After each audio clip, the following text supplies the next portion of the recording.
allowed yourself to be in a very bad position, and he happens to be right about it. From the very beginning of the war. You're not in a good position. You don't have the cards right now. With us, you start having cards. Right now, you don't. You're playing cards. You're playing cards. You're gambling with the lives of millions of people. You're gambling with World War III. You're gambling with World War III. Okay, so we're going to play more of that in just a second, but let's talk about it for a second. So what we see here is Zelenskyy has come to the U.S. He's in the Oval Office, meeting with President Trump, Vice President JD Vance, and we're talking about this war between Ukraine and Russia, the invasion of Russia, Ukraine by Russia and Putin, who it's killed lots of people. And it's been quite the interesting war. America has done quite a bit, I feel like more than any other country, to help Ukraine, particularly Biden. He did a lot. We sent a whole lot of artillery and equipment and stuff to fight with, defend themselves over there, which is why they've held on this long, which has always been surprising to me that they'd be able to defend off Russia for this long. It's been years. It's absurd. But America has been instrumental in helping them to stay afloat to some degree. Now, can they win this war? Will they win this war? I don't see it happening. I definitely don't see it happen now that Trump's in the office and he feels or thinks that he's friends with Putin. So, of course, he's going to be on the side of Putin. Trump has no issues. He doesn't take any issue with taking over land, as he's talked about taking over Canada and buying Greenland. So that's not something that he sees as a negative. He's talked about taking Gaza and turning it into Trump Gaza, turning it into a resort, using it for real estate development. He has no problems with the idea, the notion of a country overtaking another country and using that land however they see fit, just like they did with America. Just like they did with America. But as you can tell, I'm not a fan of Donald Trump. I don't like his personality. I don't like him as a person. Are there some things that he does or says that I'm okay with? Sure, there's a few. Not a lot, but a few. I like the fact that he's gotten away from politics as usual. Do I like that some of the methods that he used? No. Overall, I'm not a fan. Didn't vote for him. Not a fan. Same with JD. I don't care for JD either. However, where I do take issue as an American, as an individual, that for another president to come into the United States Oval Office, regardless of who the president is, whether I like him or voted for him or not, for them to come in with this air of arrogance, of entitlement, as though basically chastising us on what we have and have not done. And he chastised JD for mentioning that using diplomacy might be better than beating our chest like our words mean something versus our actions. I found that to be very disrespectful. Well, no matter how much I dislike the president. You're in America and you need America's help. You're here because you need the help. We're sending billions of dollars over to Ukraine while America is going through a very tough time economically. You're getting billions of our dollars. And you're going to bring your ass over here and have this air of entitlement like we absolutely have to do what we're doing. You're not NATO. You're not even part of NATO. There's no reason or nothing forcing us to help. And for him to think that this method was the best to use with this crazy president we have now, what he does not know is that it's over for him. It's curtains. It's done. It's over. As you can see in the rest of this clip that we're going to play of them arguing, he's ruined it for himself. Any chance he had of getting American help, I don't see it happening. I see Russia taking it over, followed by China taking over Taiwan, followed by America taking over something. Trump gonna try to. We're about to enter into an entirely new world.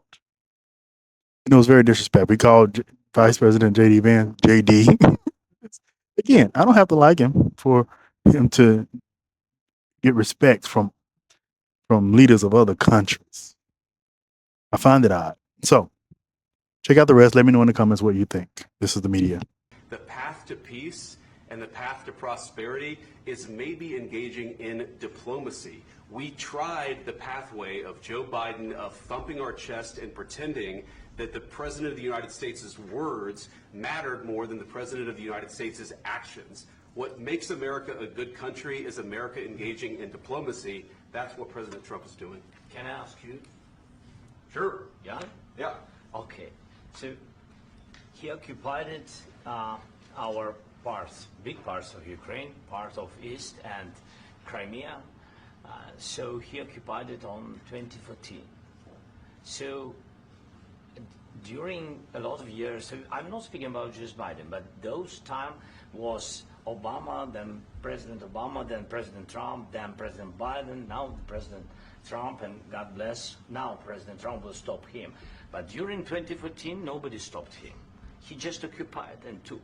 He killed people. You know what the contact 2015. 2014. 2014 and 2014. 2014. Yeah. So I was not here. Yeah, but That's exactly right. Yes, but during 2014 till 2022, yeah, the situation the same. The people are been dying on the contact line. Nobody stopped him.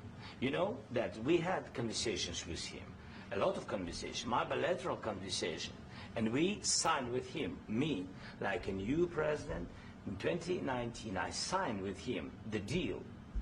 I signed with him, Macron and Merkel, we signed ceasefire. Ceasefire. All of them told me that he will never go. We signed him with gas contract. Gas contract. Yes, but after that, he broken this ceasefire. He killed our people and he didn't exchange prisoners. We signed the exchange of prisoners, but he didn't do it. What kind of diplomacy, JD, you are speaking about? What do you mean? I'm talking about the kind of diplomacy that's going to end the destruction of your country. Yes, but if you Mr. President, with respect, I think it's disrespectful for you to come into the Oval Office and try to litigate this in front of the American media. Right now, you guys are going around and forcing conscripts to the front lines because you have manpower problems. You should be thanking the President for trying to bring an end to this conflict. Have you ever been to Ukraine that you say what problems we have?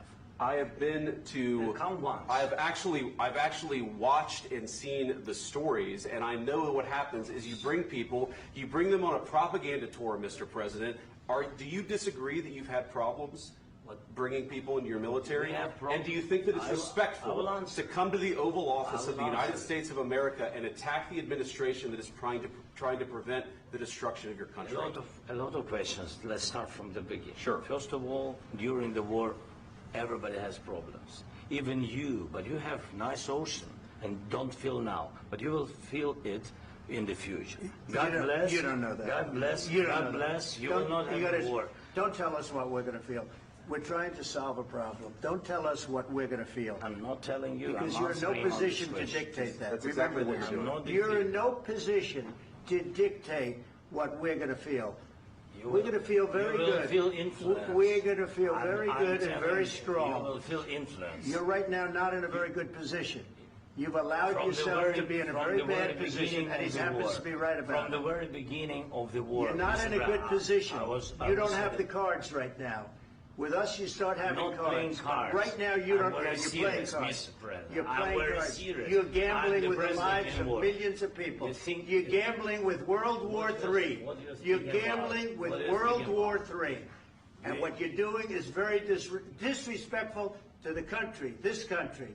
That's backed you far more than a lot of people said they should have. Have you said thank you once? This entire meeting? No, in this entire meeting, you said thank you. You went to Pennsylvania and campaigned for the opposition in October. Offer some words of appreciation for the United States of America and the president who's trying to save your country. Please, you think that if you will speak very loudly about the war, He's not speaking loudly. He's not speaking loudly. Your country is in big trouble. Can I answer? Wait a minute. No. You've done a lot of talking. Your country is in big trouble. I know. You're not winning. You're not winning this. You have a damn good chance of coming out okay because of us. Mr. President, We are staying in our country, staying strong from the very beginning of the war. We've been alone, and we are thankful. I said thanks you haven't in been this alone. cabinet, You and haven't not been only alone. in this We cabinet. gave you, through I this said stupid thank you. president, $350 billion.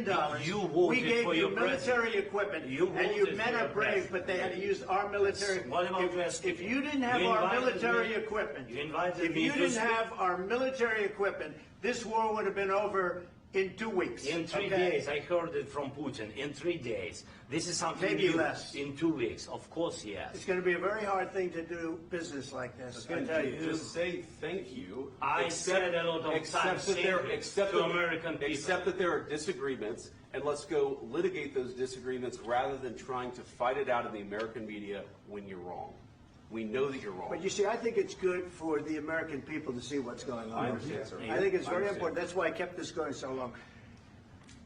You have to be thankful. You don't have the I'm cards. thankful. You're buried there.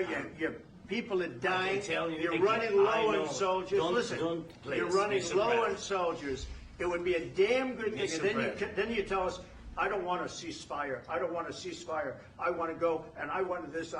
Look, if you could get a ceasefire right now, I tell you, you take it so the bullets stop flying and your men stop getting killed. Of course, we want to stop the war. But you're I saying said- you don't want a ceasefire. But I said to you, I want a ceasefire. with guarantees. Because you'll get a ceasefire faster than an agreement. Ask our people about ceasefire, what they think. That wasn't doesn't with matter me. for you what- That what wasn't is- with me. It That was with wasn't with a you. guy named Biden who was not a smart person. This That is was your, with, this that is was with your Obama. president. It was your president. Excuse me. That was with Obama, who gave you sheets, and I gave you javelins. Yes. I gave you the javelins to take out all those tanks. Obama gave you sheets. In fact, the statement is Obama gave sheets and Trump gave javelins. You got to be more thankful, because let me tell you, you don't have the cards. With us, you have the cards. But without us, you don't have any cards. One more question to Mr. Vice President. I'm sorry. It's going to be a tough deal to make, Um, because the attitudes have to change. what if Russia breaks ceasefire?